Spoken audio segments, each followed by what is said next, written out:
following content is provided by MIT OpenCourseWare under a Creative Commons license. Additional information about our license and MIT OpenCourseWare in general is available at ocw.mit.edu. Well, let's get started. I'd like to introduce Louis Watts. It's a great pleasure to have him here. Louis is a professor at the University of California, Santa Cruz. He actually has an architectural degree. He started studying architecture in graduate school and then drifted towards photography. His undergraduate degree from Berkeley is in political science, and so he came to photography after an undergraduate career in the liberal arts. And Lou taught for many years at Berkeley a photography course that, before I met him, I had heard about it from my Berkeley colleagues. It was known for all the landscape architecture and planning students that took it and used photography as a way with Lou of investigating their own culture and other cultures and the way they were expressed in urban form. Lou has had a distinguished career. He's had many solo exhibitions of his photographs, been in many, many group exhibitions all over, including the Smithsonian. His work is in the collection of the Smithsonian and San Francisco, the Museum of Modern Art in San Francisco. He's also, as for a photographer, done a number of unusual things, including working with the National Park Service and planners on a heritage trail in Richmond, California, documenting the area where the shipyards were during the Second World War. And he's recently just published a book on the San Francisco Fillmore, which I think he'll tell you a little bit about the culture of jazz in San Francisco. It gives me a great pleasure to have Louis here, and I won't say any more. He really needs no more introduction at all. Thank you. Welcome. Well, thank you. Well, let's see. I actually went to high school in Boston some 40 years ago, and for some reason I've only been back a few times, so it's interesting to be here, and it sort of brings up some things from my past. But a lot of my work is informed by, I think, migration. My father, both of my parents are from the South. My father's from Georgia, my mother's from Arkansas, and I was actually born in Little Rock, Arkansas, but I was conceived in Seattle because my father was discharged from Fort Lewis in Tacoma and went into Seattle and ended up getting a job with the Urban League, and my mother came to join him and then went back to Little Rock because she knew the doctors. So it's been helpful when I'm photographing in the South. I can say, I'm from here, even though I just was there for 4 months. So a lot of my work, actually, photography caught me when I was in the first year of a graduate program for non-majors in architecture at Berkeley, and I ended up actually getting a degree in design rather than a master's of architecture. And have had the opportunity to teach primarily seniors and graduate students in the College of Environmental Design and a few others. Berkeley does not really have a photo program. But it was interesting to me that most of the architects did not want to do architectural photography. They were interested in sort of exploring the medium kind of in other ways, and then they would use it in their research later. But in the class, I basically taught it as a fine arts class. And my own work, I was very interested in photographing in West Oakland, which is an area that was populated during World War II by a lot of African Americans who came to work in the shipyards during World War II. Basically, World War II, most of you know, ended the Depression. And all of a sudden there was work when the war effort began. And what I noticed in West Oakland were there are all these sort of evidences of the Southern background of either the inhabitants or the parents of the inhabitants. and how those traces were left in the landscape. And that's what I was interested in photographing. I'm the son of two social scientists, and it's funny, when I first started doing photography, I said, well, all this sociology and history I've left behind, but of course it informs all the work that I do.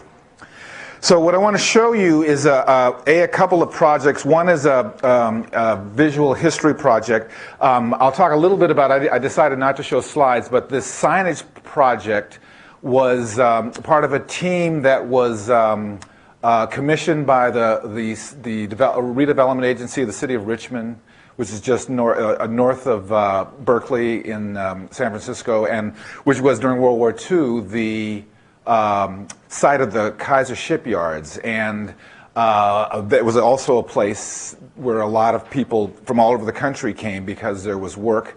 It was the first place where there was an integrated workforce. It was the birth of Rosie the Riveter, where women were actually welding as opposed to riveting, but where women were an integral part of the workforce. It was also a place that had segregated housing and kind of sort of had patterns that were happening in other parts of the country.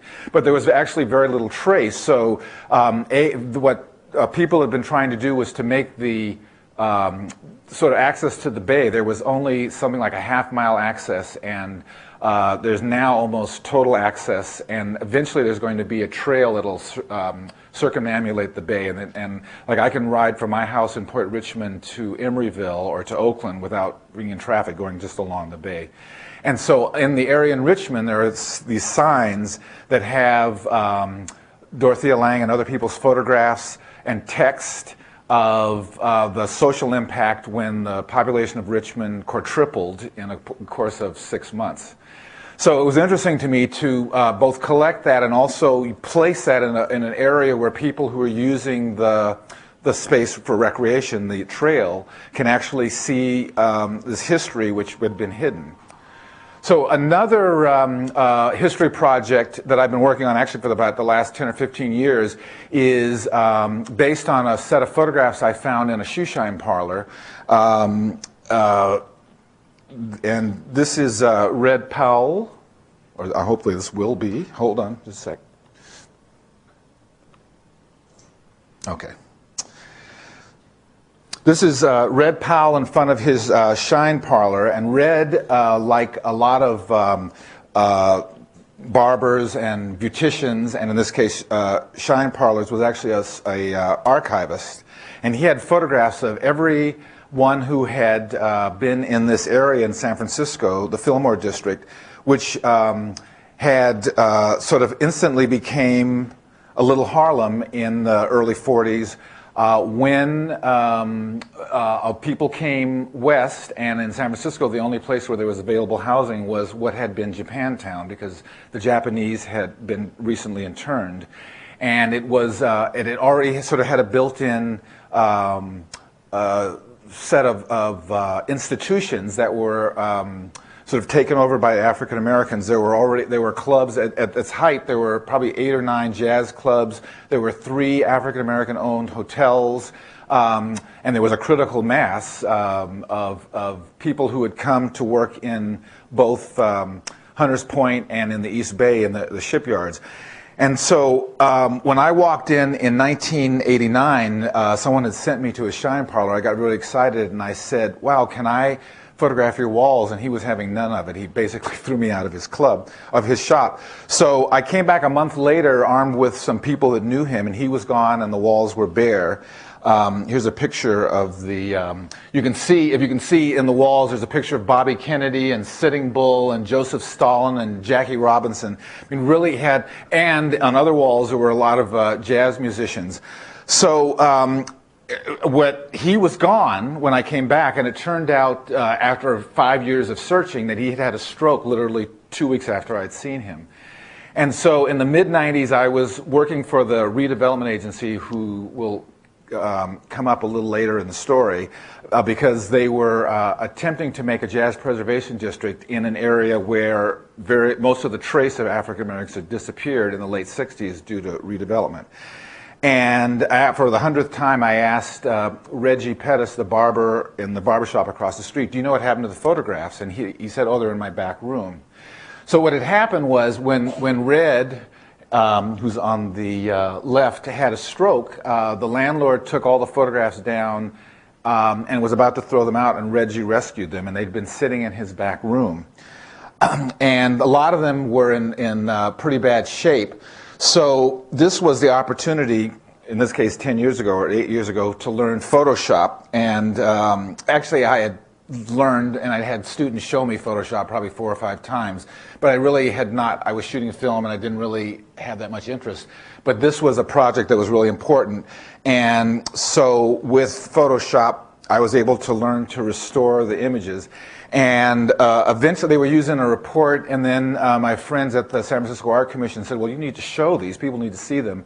So they were exhibited a number of times. Some people doing research on the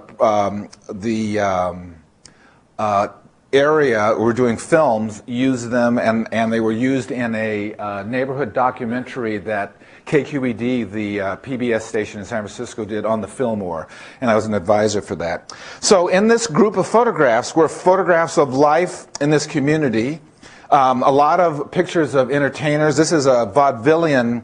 This picture is probably from the 40s because in front of the California Theater, and you can see that the movie posters are World War II vintage. Here's a picture of Charlie Parker in front of, inside Jimbo's Bop City, an after-hours place where a lot of musicians would come to jam after they came. Here's a publicity shot of Joe Louis with Joe Louis Liquor, and some older gentlemen in front of the Burger King on Fillmore said that that was the worst rot gut they ever tasted. So it was interesting that I would eventually, when I first got the photographs, there was no labels. I didn't know any of the people, and as they started to have a public life, I started meeting people, and I started meeting other photographers and other people who had collections. This woman was named Vera the Body.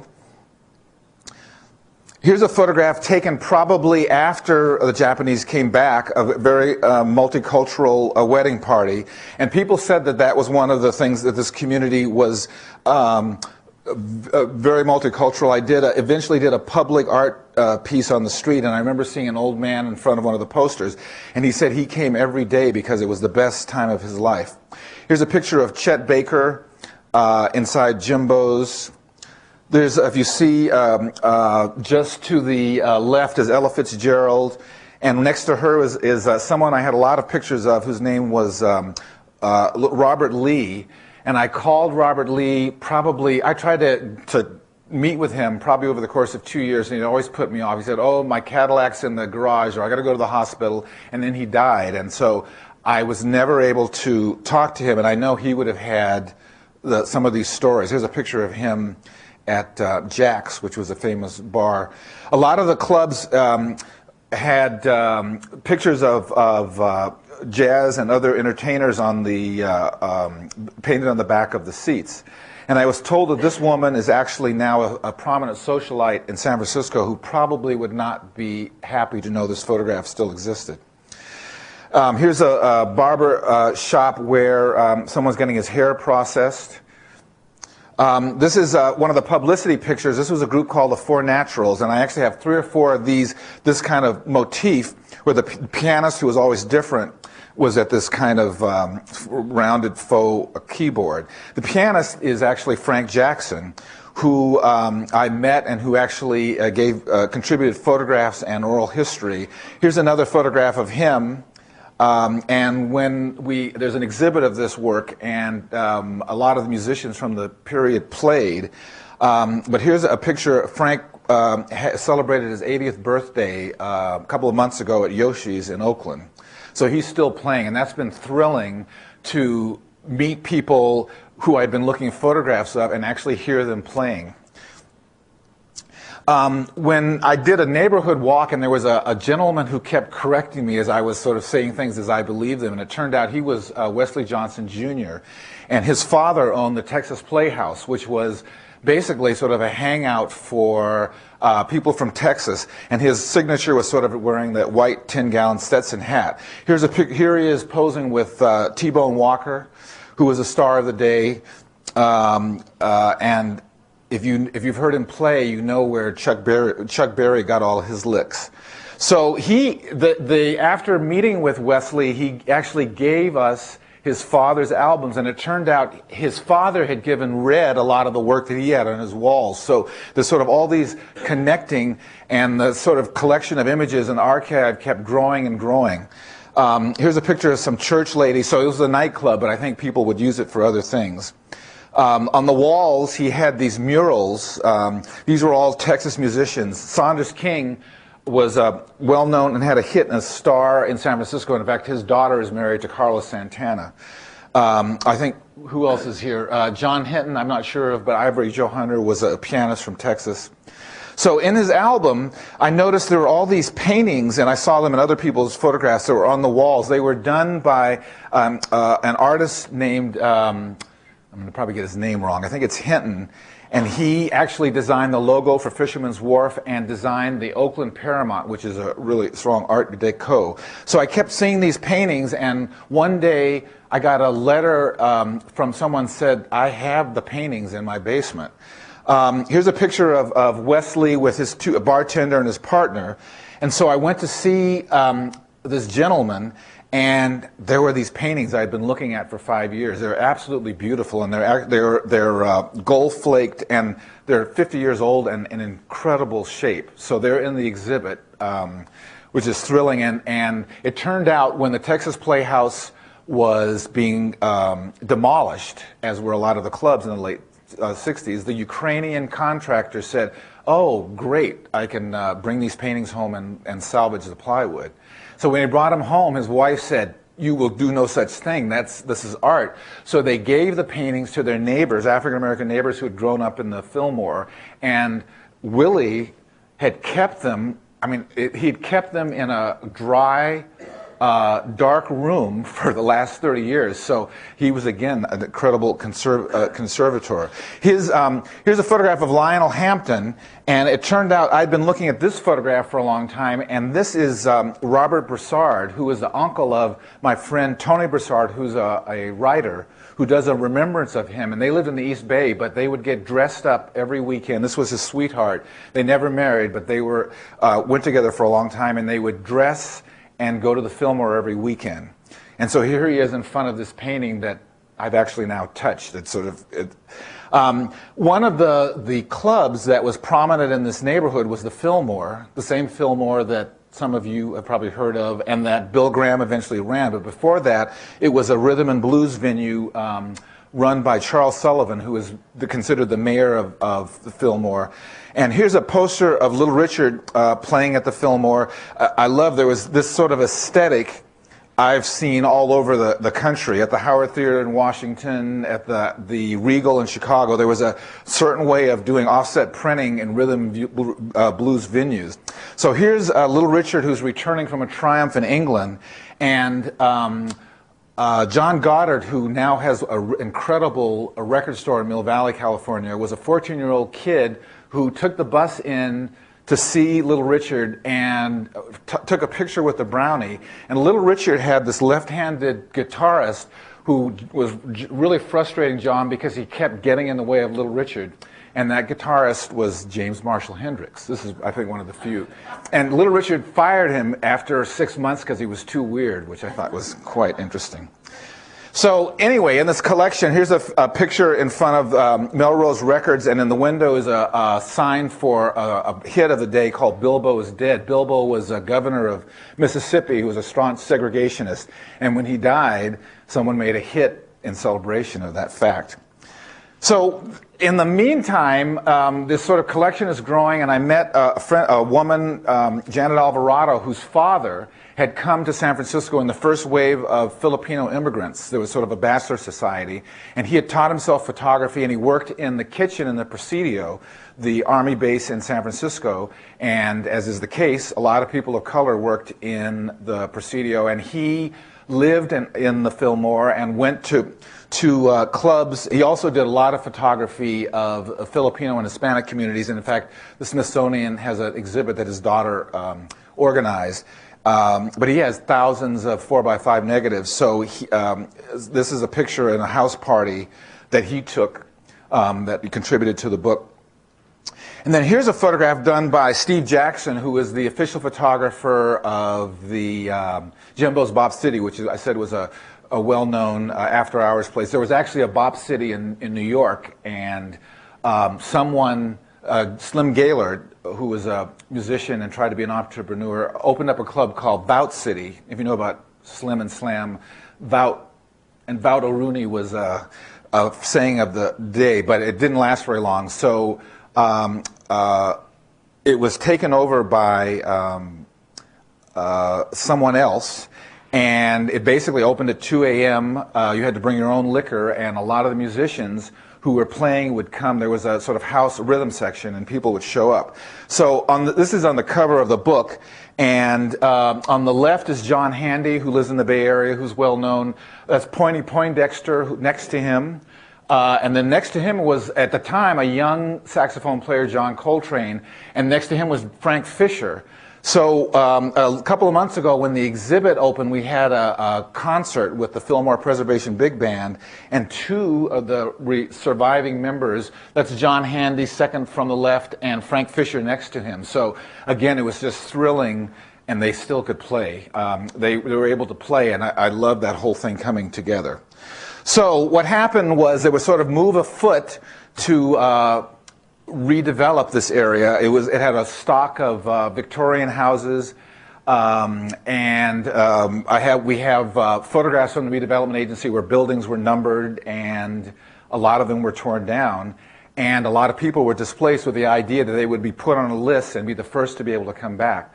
And so it turned out that much of the Fillmore looked like this for years and years, that the buildings seemed to be, people were displaced and the buildings were torn down quickly, but it turned out, I think, one family on that list was able to resettle. So it obviously was devastating to a lot of people, and it's no accident that a large percentage of the people who died in Guyana with Jim Jones, who had a church right next to the Fillmore Auditorium, were people from the Fillmore or the offspring of people. And there was no trace. There are people, I think people have studied, there are planners here, that the Fillmore has been studied a lot as a sort of attempt at redevelopment that didn't go very well. And some people say that it was the intention of the developers that they didn't like the idea of there in a prominent area in San Francisco was African American community. It turned out a lot of them were displaced to other places, but some of them ended up in the area. So it was important to me, the first sort of to exhibit that work, and then this is actually sort of storefront installation that's on the site of some of the clubs, and some of that, the areas being redeveloped. A jazz club, Yoshi's, which is in the East Bay, is going to be moving across the street from where this is, but it's basically preservation district. It's not really it will not be the same, and it won't be the same community. But I think the book is an attempt, and the people who lived in the community say that the book is important to them because at least now that history has a public face. So that was me sort of manipulating and looking at and handling other people's photographs, and manipulating with the idea of trying to bring them back to, I think, the condition that I think that the photographers wanted. So my own work, I'll show a little bit of the work, the first kind of work I've done. West Oakland was always a place that I was interested in photographing, and I'm very interested in markings. Some of you know Walker Evans. You'll see sort of evidence of my interest in kind of signs and what they mean, and then I'm also interested in kind of symbolic. So I thought that I was told that this ghost town meant that this was a crack house, but it turns out this community, which is about a 20-block area in West Oakland, calls itself Ghost Town, and I've seen people sell T-shirts. It's sort of like a sense of identity. This is, can you read the text? Yeah. I sort of asked people, there was a Palestinian market at the end of this block, and I asked them about this signage, and they either didn't want to talk about it, and I asked people in the street. But it's obviously interesting and sort of reflective of changing demographics in this particular neighborhood. And then here's basically a kind of more conscious marking of a nightclub facade in West Oakland. And I love, this is probably one of the first pictures I took when I decided to become a photographer. And this is, I think, really beautifully hand-painted and very reminiscent of what I've seen in rural Louisiana. And actually, right after I took the picture, the sign disappeared. And I was told later when I had a show at the Oakland Museum that the house was sold not long after I took it. But it basically, someone probably came in the 40s and 50s, had chickens in the backyard, and just like they had done in Texas or Louisiana, you could go get fresh poultry. This is, some people have asked me about this picture. Some people interpret it as someone incarcerated sort of behind walls.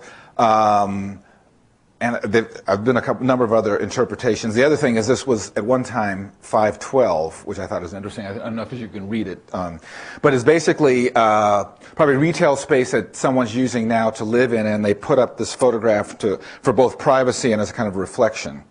Here's a converted storefront church, and this again reminded me of the South. This church has since, and this building has since had other uses. This picture was taken in '93. There's always a lot of that kind of change in terms of how things are used. But this whole idea of improvising and how that gets reflected in the environment is real important to me.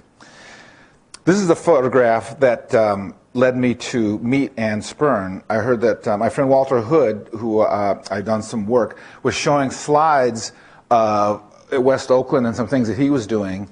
And I guess either in the middle of his lecture or right afterwards, she yelled out for him to stop and say, "What's the story with that photograph?" And which shows her incredibly good taste. What's interesting about it, you know, one of the rules is you shouldn't shoot in the middle of the day because the angle of sun makes it harder to see people. But of course, I photograph when I can, and I wouldn't have been able to make this image if it had not been in the middle of the day. And the couple things going on: the Safeway cart is the basket. You know, what they're doing is played out on the street, and they didn't even look up. They were really into playing. This was this domino game at the New California barbershop had been going on almost continuously for about 20 years. It's no longer in existence also. And when I photographed probably maybe over the course of a week.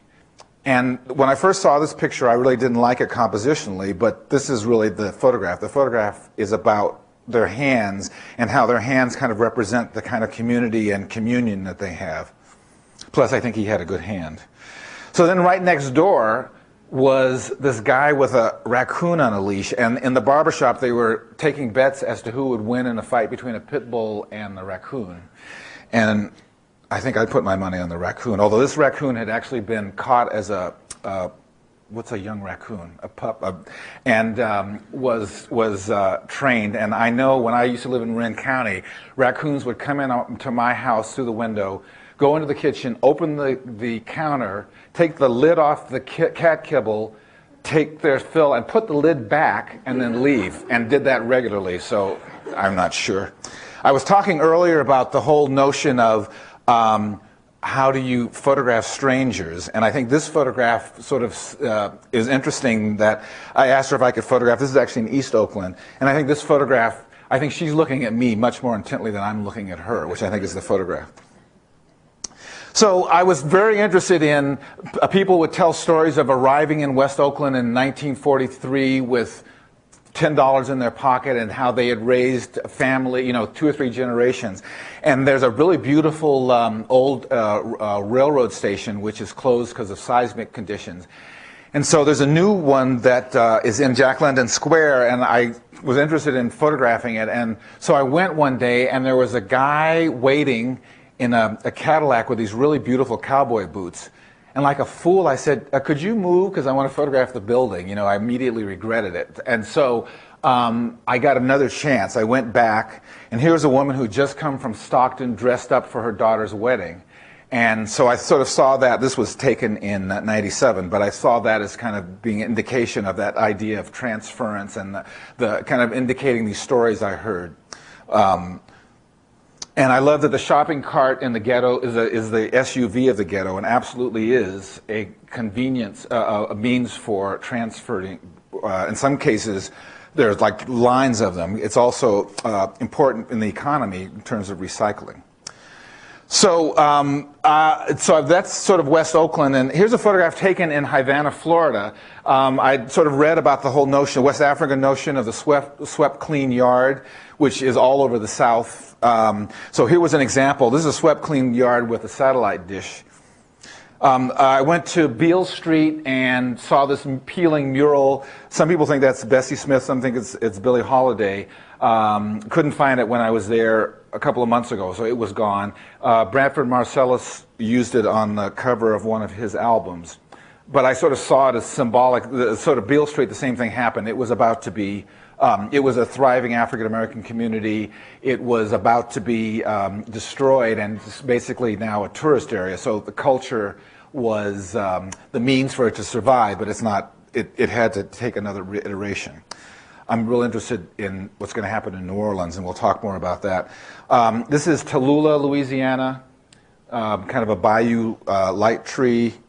This is in the 3rd Ward in Houston. I worked with a number of architects at that time in Rice. They'd had a conference on shotgun houses, and the Project Row House, which is in the 3rd Ward, is a series of shotgun houses that were sort of reconfigured. Some of you may know about it, and artists come and do residencies and installation, and it's actually run by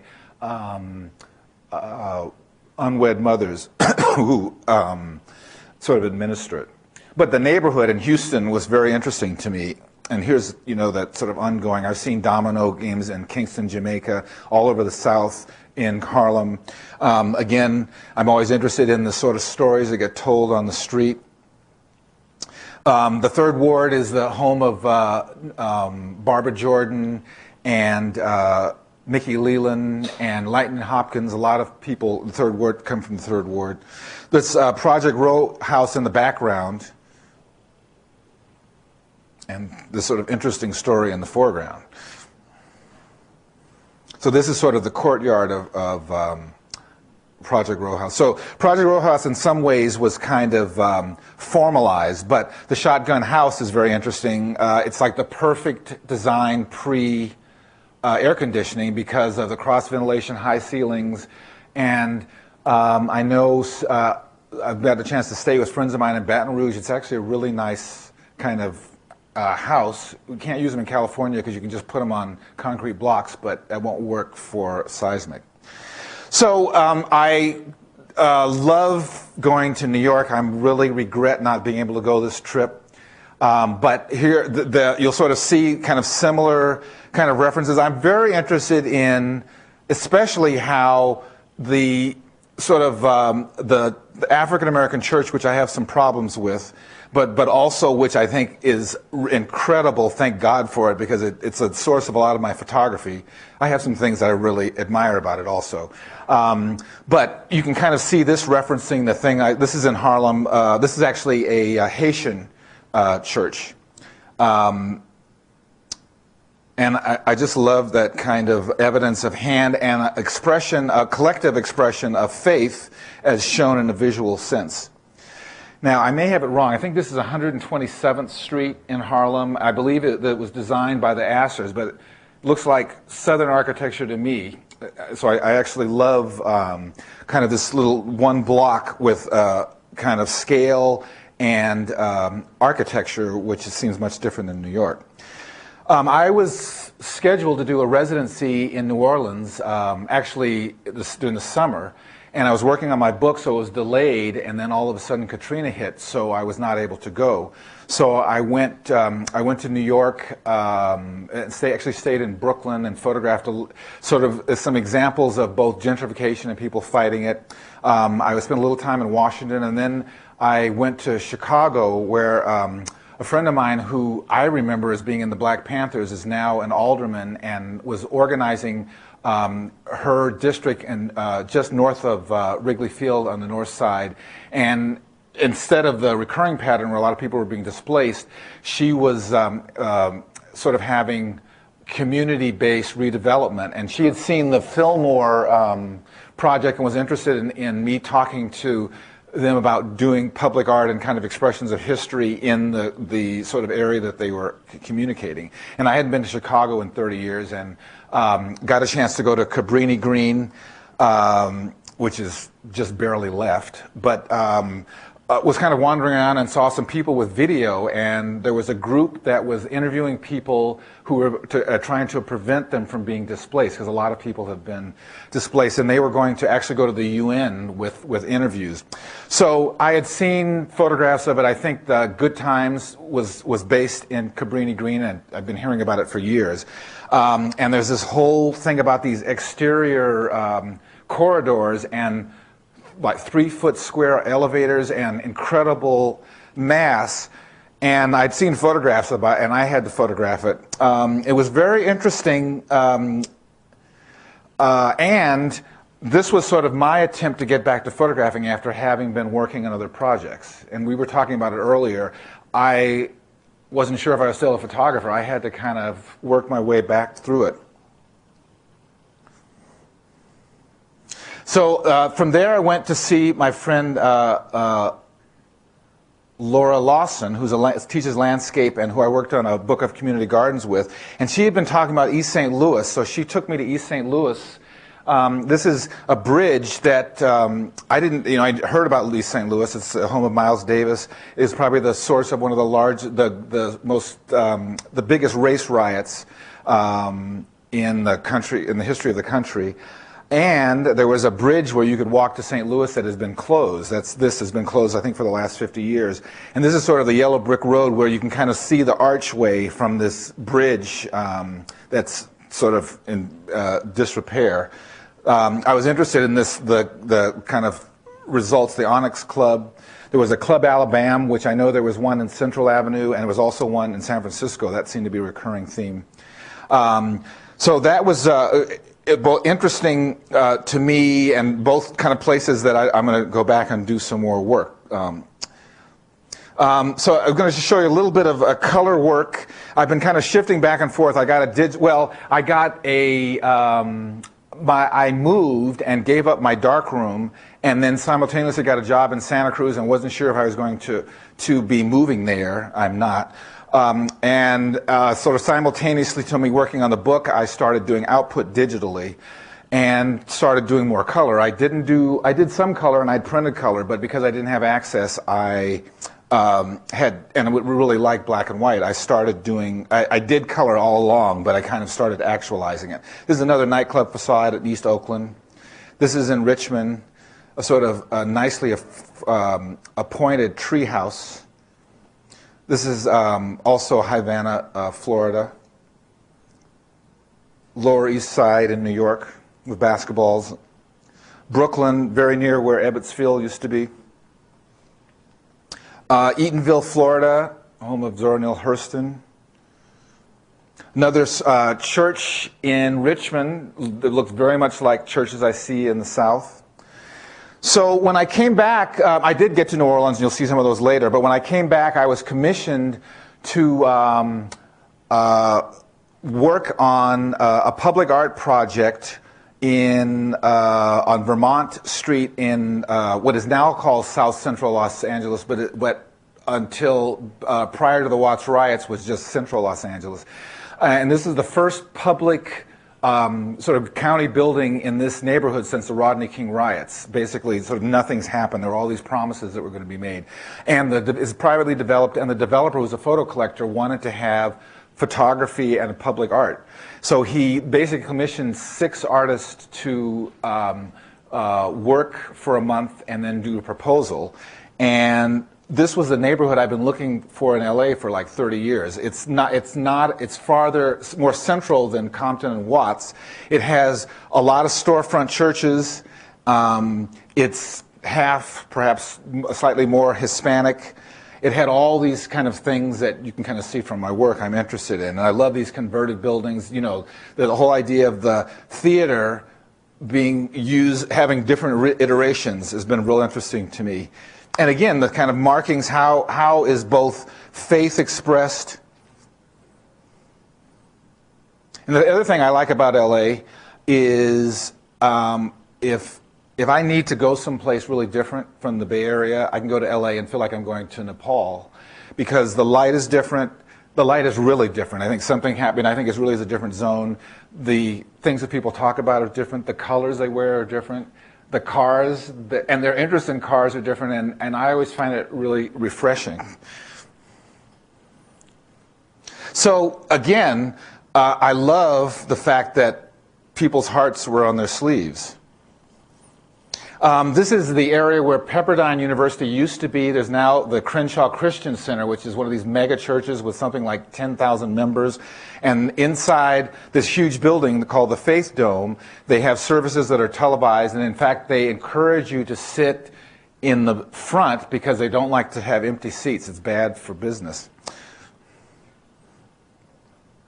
So they didn't actually like me taking this picture. In fact, but it was interesting. So this was a kind of mega church. It was almost corporate in nature.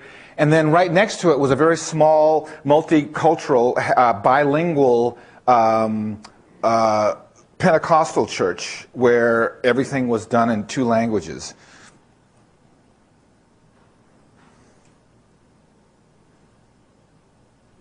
And then farther up Crenshaw, this guy's been here for years. Love that sign. And it was interesting that I kind of hit this when I had sort of gotten some momentum going. I don't know if I could have taken these pictures. Well, I'd like to think I would, but I don't know if I would have.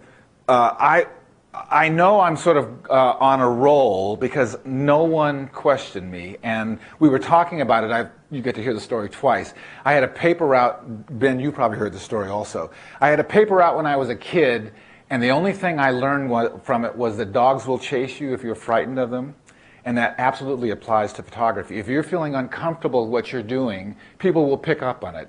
They actually will pick up on it more in California than in New York, and maybe even, especially in New York. Because in New York, I've photographed people doing illegal things they didn't even look up. In California, everybody's in cars, so the idea of actually facing someone face to face is a little more foreign and people are more suspicious. But if you know this whole thing about stealing souls, you can only steal someone's soul if that's your intent.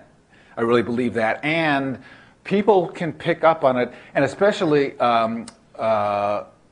people of color and people in communities that have been under the gun and that have been exploited by media can absolutely, their bullshit detector is pretty right on.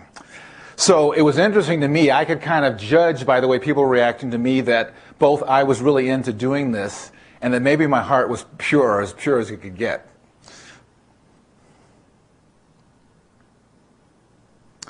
So there's sort of the ever-present palm and the representation of it. I photographed, there was a motel, I didn't include it, but it's the motel where Sam Cooke was killed, which is right up the street from here. There's like, you sort of drive and someone will have 4 drum sets just set up in an empty lot selling it.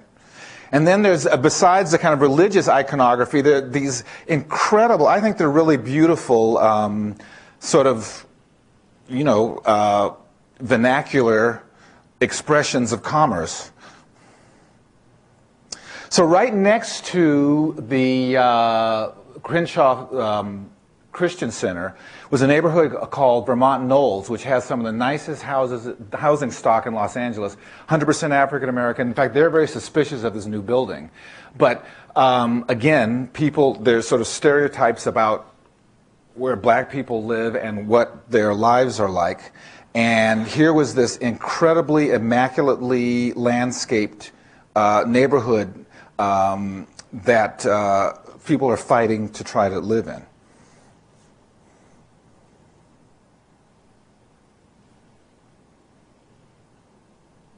A lot of these are on Vermont. Vermont is the second busiest bus traveled. People do take buses in LA, contrary to popular. And so that was part of the idea. My idea was I wanted to make these photographs large in kind of light boxes that you'd be able to see regardless of how you were passing by vehicle or foot traffic, and also if you were using the building.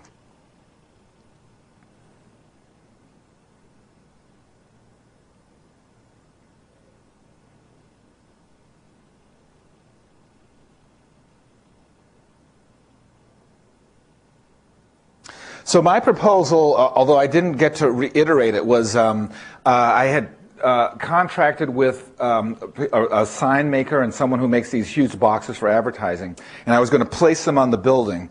I was actually in the middle of working on the book, so my presentation was to show and be very enthusiastic about the images, which I was actually more interested in even than doing the public art. So what someone else is going to do the sort of imagery on the outside of the building, but they're going to use my photographs of the community inside the building so that the clients will actually see them. And I thought, I mean, I was real interested that the story was more complex than meets the eye, and I thought it was interested and important that the clients and the people in that community saw a reflection of that, because they know that, but a lot of other people don't. So naturally, I was very disappointed and paying quite close attention to the course of Katrina as it was bearing on New Orleans. The year before, I had been there right after, I can't remember the name of the hurricane that had veered at the last minute. And I hadn't really thought about it, but a lot of people left, and it was interesting. It was really on class lines who left and who didn't. And on the one hand, you know, it would be interesting as a, what am I, as a photographer, social scientist, or the son of social scientists, to have been there with a hurricane, because I like to experience it. Of course, everybody who lives there said, "Are you out of your mind?" And people I know that were stuck there really, especially after with all that we've heard. So anyway, in East St. Louis, before New Orleans was closed, you had to show ID, and it opened up, although there was no way to get there. So I had to rent a car in Memphis, drive through Mississippi. Actually took pictures of cotton for the first time. I once drove all the way across the country, and the first place I saw cotton was in Bakersfield. Well, I don't know what that's about. So anyway, but New Orleans is a place I have gone to 7 or 8 times in the last 12 years, and I was very anxious to go. I went in October, but I had been there before. And what I wanted to show you, this is John Scott, who's a MacArthur Fellow sculptor who teaches at Xavier University. And this is the Spirit House, which is, again, based on the model of the Shotgun House. And on the walls are these cutouts that have narratives of the African-American story in Louisiana, the relationship with the Indians. And it was built, it's on I think it's on St. Bernard's. And so I was very curious to see if it had survived the hurricane. So that was one of the first places I went when I arrived. St. Rochs is in the Bywater. St. Rochs is the patron saint of miracle cures. And this is a picture I took in 2000 of this chapel.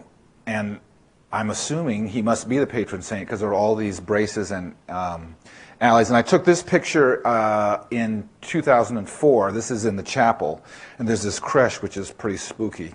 One thing I have to say about New Orleans and the whole notion of faith seems much more viable when it's 100 degrees and 100% humidity, sort of a particular kind of faith.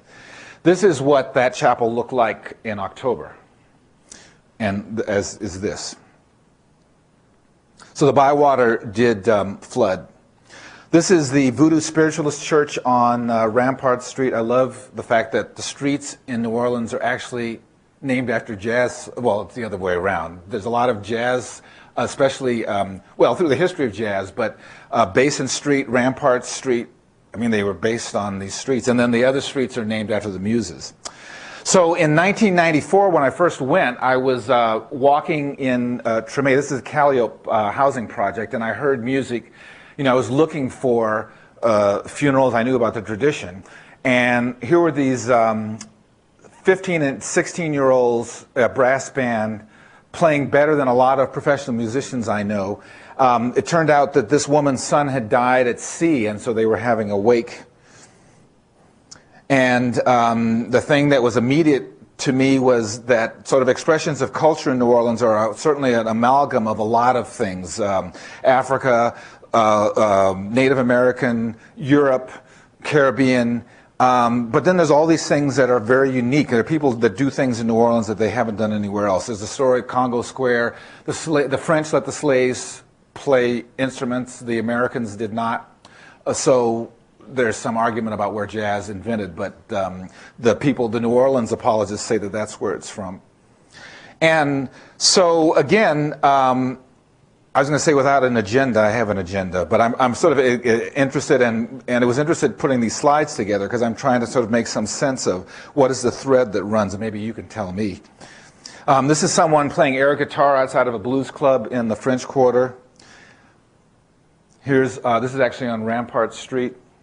This is in Treme. This is pre-Katrina, and there's basically a demonstration to try to fight gentrification. Treme, again, has real interesting housing stock. It's right off the French Quarter, and it's changing. This was at the dedication of the Spirit House. So I finally got to see my marching band. This is a Treme brass band. I'm sort of... I think I see better in black and white. I also see better with non-autofocusing cameras, but I do love my Nikon D70. It was actually a problem during the trip because I was switching back and forth, and I don't think I want to keep doing that. So I am going to either go high-end digital or shoot more film and just use digital for taking notes. But don't hold me to that. So you're going to see photographs, you're going to see more in a couple of weeks, but you'll see some post-Katrina photographs. And I've been showing them, and after 4 days of being there, I arrived at like 7:30 at night. I stayed with some friends that had literally come back a couple hours before I had, and they'd been gone for a month and a half. The lights were sort of flickering because the power wasn't full. There was nobody on the streets. It was scary. It was very spooky. And I sort of ran out of my car into their house. But then I photographed 12 hours a day for 5 days straight. And then I got destruction fatigue. Here's sort of something in the Katrina talking about sellouts.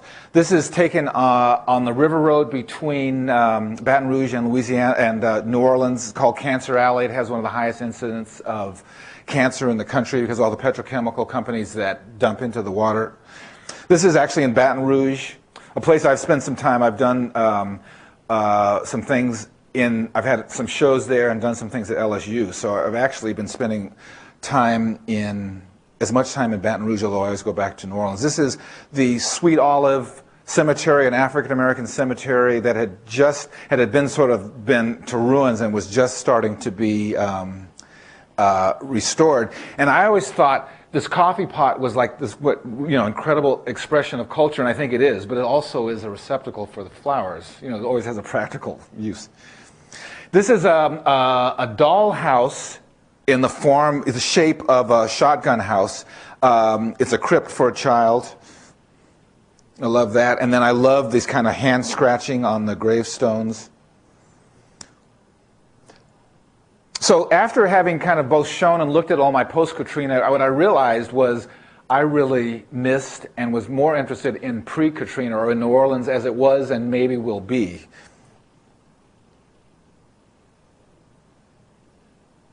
It seemed appropriate at the time, this is like about 12 years ago, to shoot infrared in New Orleans, although it's not necessary because the spirits are already there. This is one of the few cemeteries in New Orleans with graves in the grounds. Hope Cemetery, another African-American cemetery. This is in the St. Louis Cemetery, and this is Marie Laveau's grave, crypt. Because the water table is so high, most of the graves are above ground. And there's also this technology.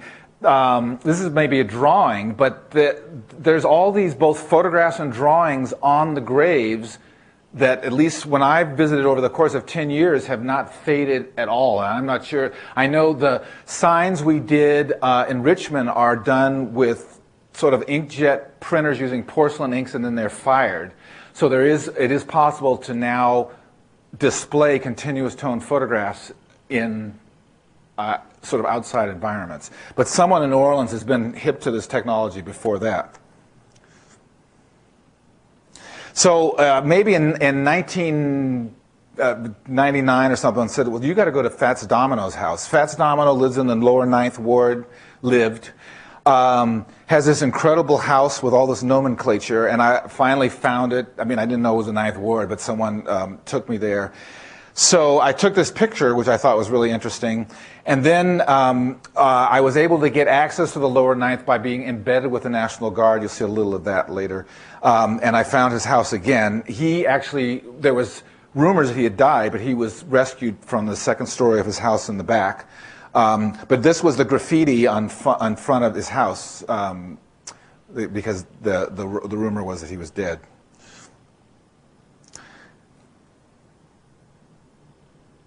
So it's interesting. I think I need to print some of these. I've sort of lost a little interest in this. I mean, it's incredibly interesting, and I think it fits within my interest. And what was left was a variety of ways that people were leaving their calling cards, or the buildings became sort of the wall where news was left. I saw this sign and I thought, oh, someone must be doing some kind of like 19th century photo technique. But of course, this is really about restoring wet photographs. I was thinking, wow, maybe I'll check that out. This is in the lower ninth. In California, I say if the earthquake hits, empty your refrigerator. There's sort of the refrigerators basically were these toxic that had to be duct tape closed because literally they would explode. And there was a lot of markings by FEMA and the SPCA, and I couldn't help but think of Moses and the Nazis, and maybe some more benevolent things. And some of the markings were actually really beautiful, but they were also kind of spooky. And then there was the ever-present, because especially in a lot of areas it flooded multiple times. There were these incredible lines all over everything that sort of marked where and because the water was so toxic, it sort of etched into a lot of surfaces. And there were sort of the ever-present editorial comments. I guess they're selling T-shirts in the French Quarter. And a lot of, you see a lot of abandoned buses. They were commandeered. So what you're seeing, I shot a lot of black and white, which I'm just sort of getting to. This is in the Cooper housing project. You'll see a little bit of that later, which was completely abandoned, and I understand now is actually in pretty good shape, and they won't let the people back. Something like 300,000 abandoned cars in New Orleans.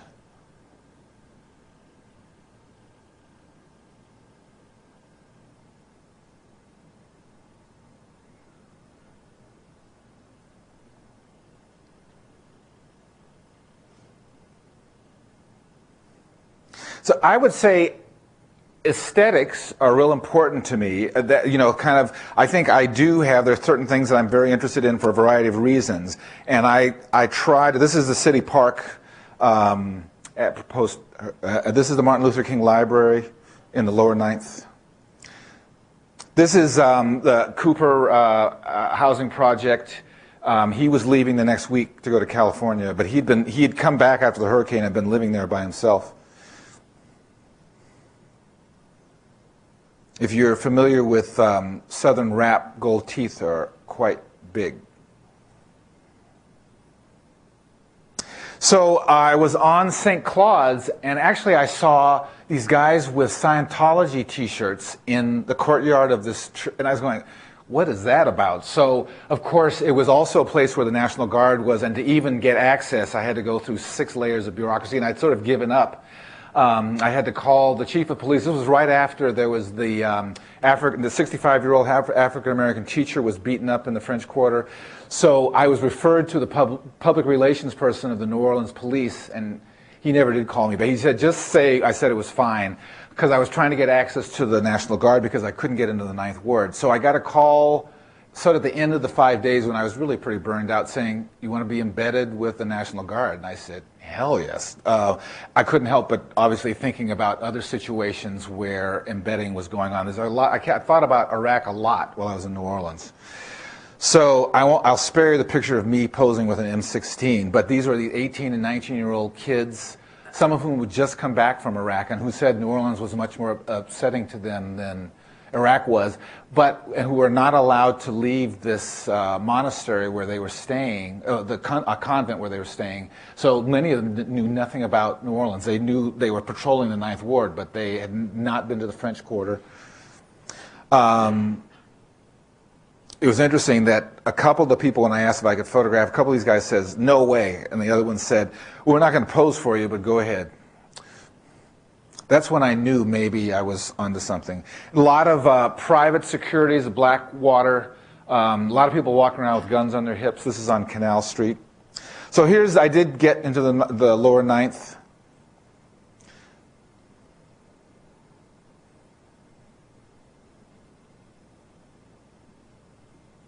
This was literally right by the barge. I'm not going to show the barge, but there was a lot of evidence. You're going to see some work in a couple of weeks of someone who really concentrated on kind of ephemera in New Orleans. Someone who's sitting in this room.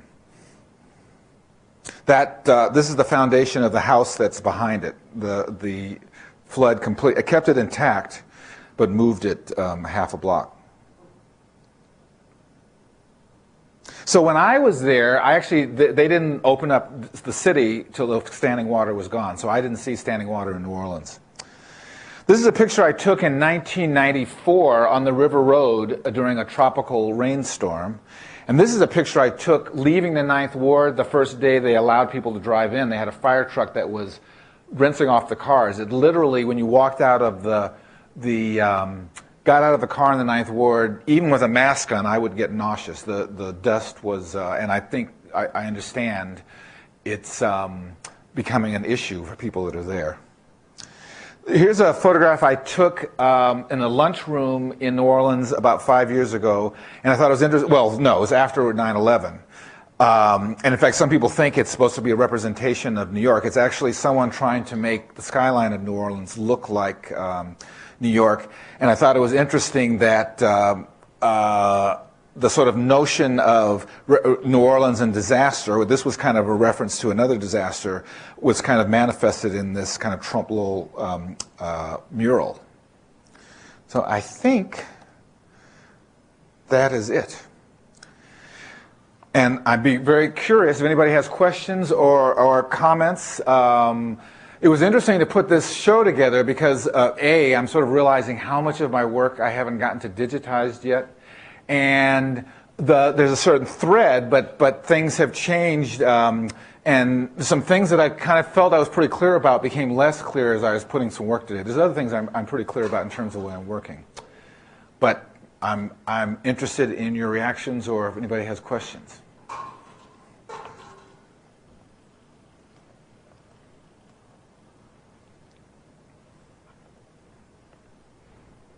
Or if people are ready to eat, whatever. Okay. You said at one point you were on the edge of that, which where you're going to go digital film. Mm-hmm. And, well, maybe I'll just use the D70 for taking notes. Mm-hmm. I thought that folks might be, I'm interested in, so that implies you're using photography a certain way as an investigation. What do you mean when you say you're going to take notes? What would you use them for? I have to say... How would you contrast that to whatever else that you were implying there was? Well, I think probably the most boring thing I can imagine, and there's a lot of people that do it, and a lot of people get pleasure that like to talk about equipment. In fact, there's a great, it doesn't exist anymore, there's this famous swap meet in Oakland that it was every Sunday. It was always a great place to find used equipment, but there were people that go every day, and they never took a picture. All they did was talk about equipment. But I do think that the tool, I really feel it's important the tools you use are very important. I think I bought a couple times cameras with autofocus and zooms and couldn't use them. You know, I knew, I could tell, I would borrow them or rent them. The sort of more help I have seeing, the worse I see.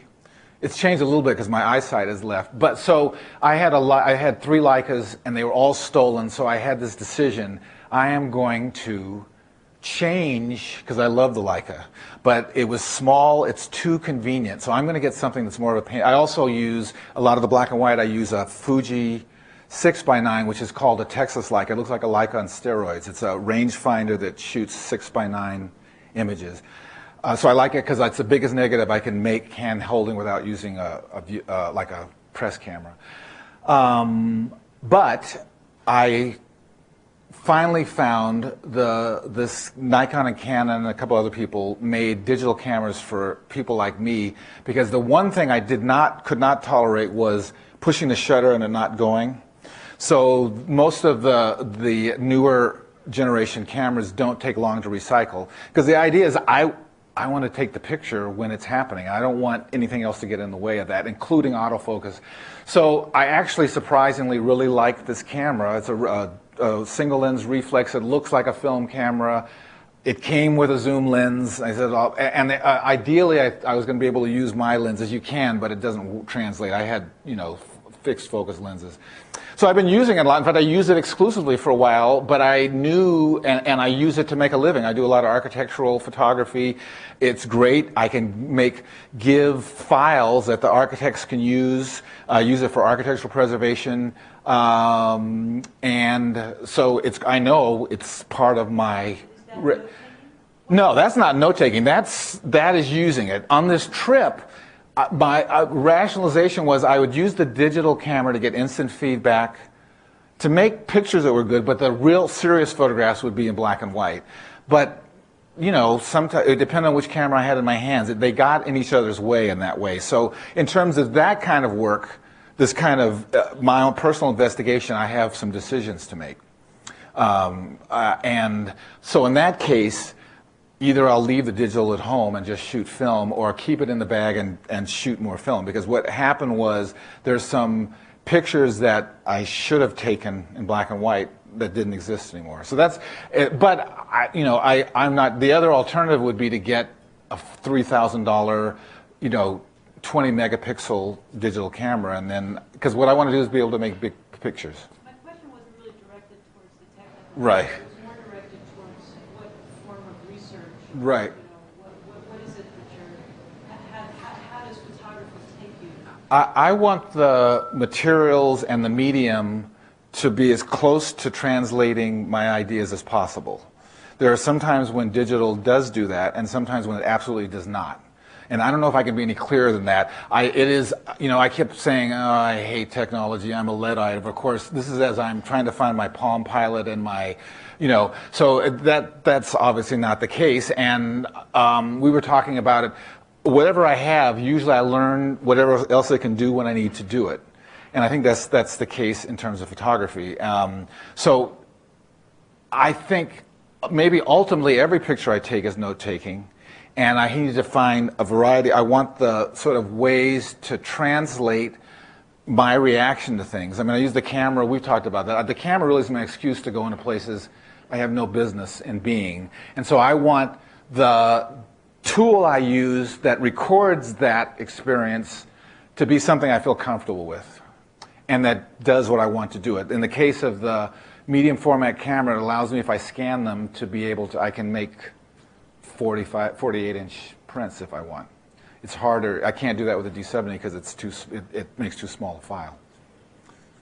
So I'm doing the very thing I said I don't like, but I'm kind of into talking about the tools enough that so I know if there's something else I can use that will allow me to do what I need to, I will.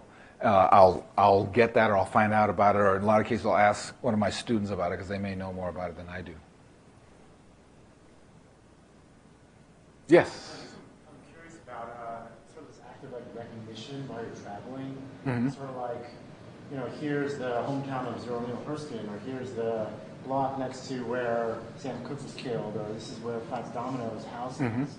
It's almost like there's a certain sort of cultural consciousness that these places sort of blossom from, and kind of recording that with the camera. I'm curious to talk about that because it's one way to kind of define a really complete sort of idea of culture by moving.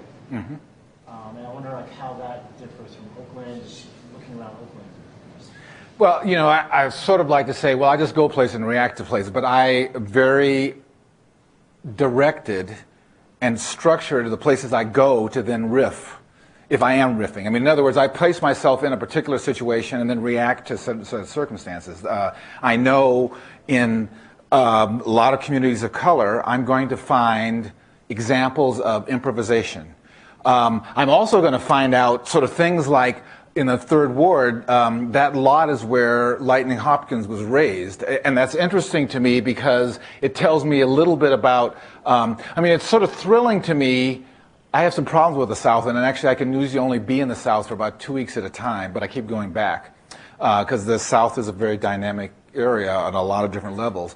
But kind of those manifestations of culture are real important because they sort of give me, they sort of help inform me in terms of kind of the things I'm reacting to, maybe not as instinctively as I'd like to state.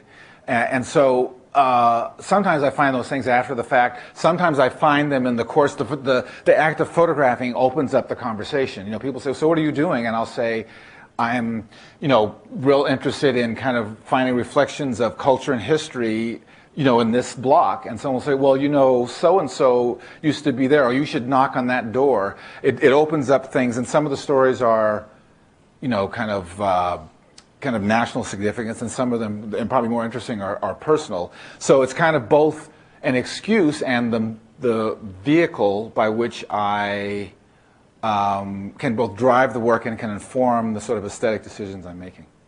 I think that answers it. Yes? We began this series with a photographer who shoots from the air, Mm-hmm. gentleman. Oh, yeah. And then we had a photographer who always looks at the high point of a city and takes an image down.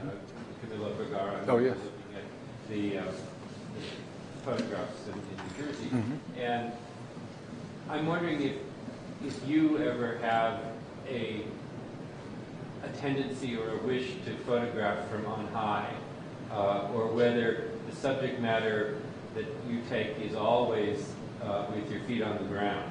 I think my tendency is I want to get as close to it as possible. I don't like telephoto lenses. I don't photograph with them very well. I know people that photograph really well. I need to be sort of in physical contact with what I photograph. I mean, I do, like if I can get to a place where I can kind of see more context, I will do that. But I think my first inclination is to get close to something. I think that shows in the work. I'm kind of interested in the detail. I'm very interested in the kind of bones of things and the texture, both the sort of physical texture. I actually hate when students say that. Yes, I was real interested in but I am interested in that, so I can't, you know. But I'm interested in it for what it reflects, the kind of, you know, that what always I loved about New Orleans is, you know, before the hurricane, it already looks, because the climate is so hard that the patina of everything is just absolutely spectacular because it's there. And so I want to get close enough that that'll show in the photographs. Is there any kind of a setup shot? I mean, something that gives you an entry point that is a larger context than the details that you find? Yeah, I think I like to have some hint of where something is, or I'll at least do that in the photographs, and then I have a decision to make, you know, whether I'm going to include that or not.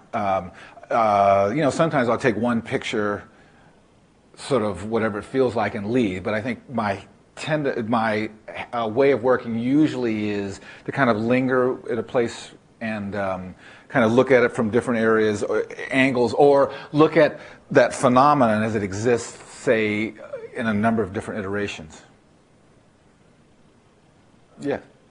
What's your personal position regarding government's action, Katrina? Because you never mentioned anything when you were talking about it, and I don't know, the contrast between the photos and well, I'd be interested. I will answer that. From the photographs, what would you think is there any hint in the images?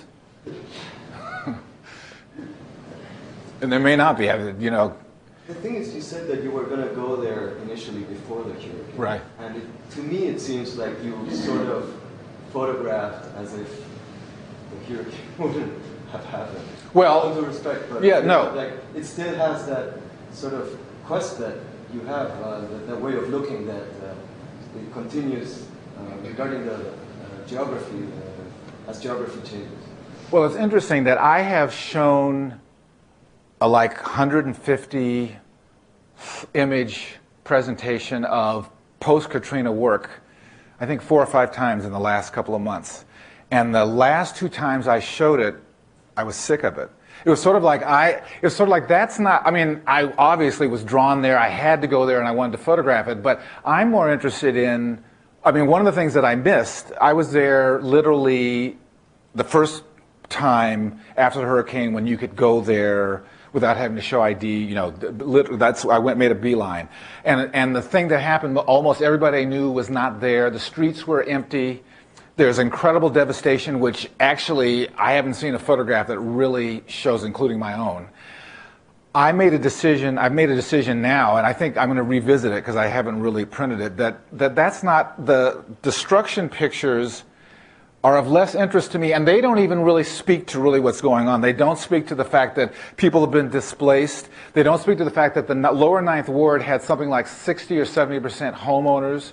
I didn't show it. There's an area called Lakeview, which was a middle class, primarily white area that was right by the 7th Avenue Canal, which had it's on landfill. It had houses that are probably 30 or 40 years old, except for where the barge basically leveled houses. The housing damage was actually worse in Lakeview because those houses weren't as well made as the earlier houses.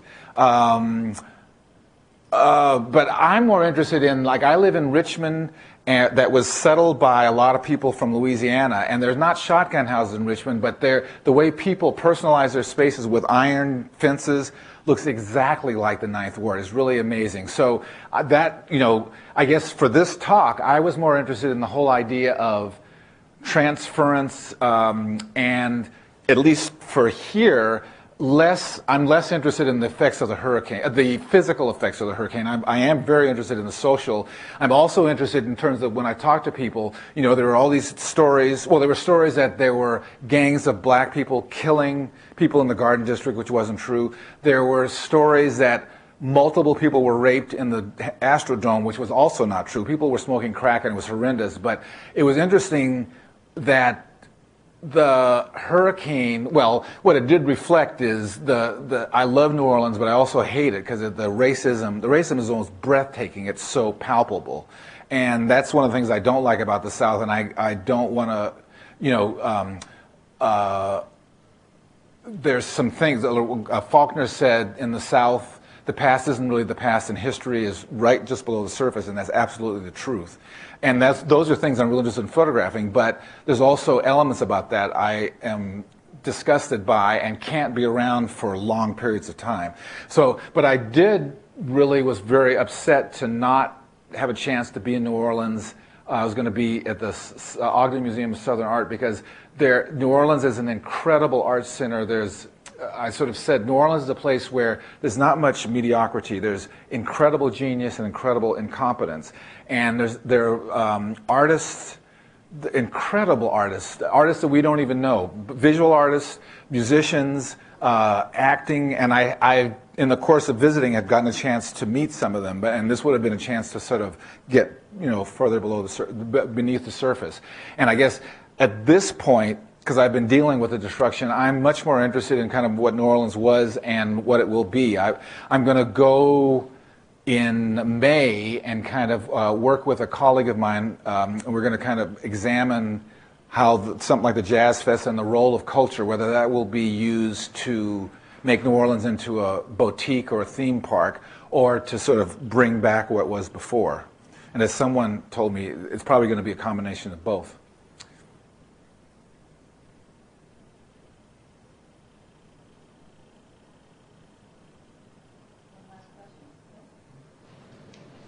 All right. Thank you.